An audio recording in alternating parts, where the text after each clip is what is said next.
সংস্কার কমিশনের প্রতিবেদনে আদিবাসী শব্দের ব্যবহার গভীর ষড়যন্ত্রের অংশ বলে মনে করছে পার্বত্য চট্টগ্রাম ছাত্র পরিষদ।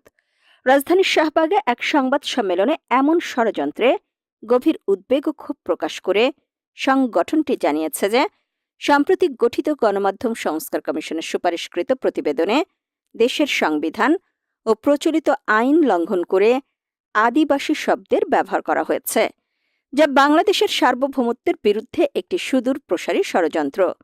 সংগঠনের নেতারা বলছেন, এই ষড়যন্ত্রের মূল লক্ষ্য পার্বত্য চট্টগ্রামকে বিচ্ছিন্ন করে একটি স্বাধীন রাষ্ট্র প্রতিষ্ঠা করা। 2024-এর 5 আগস্ট গণ অভ্যুত্থানের মাধ্যমে স্বৈরাচার মুক্ত বৈষম্যহীন বাংলাদেশ গড়ার যে নতুন অধ্যায়ের সূচনা হয়েছে, তার প্রেক্ষিতে আশা ছিল দেশ বিরোধী সকল ষড়যন্ত্র বন্ধ হবে। কিন্তু দুঃখজনকভাবে দেশের কিছু কুচক্রী মহল এবং সমতলের বাম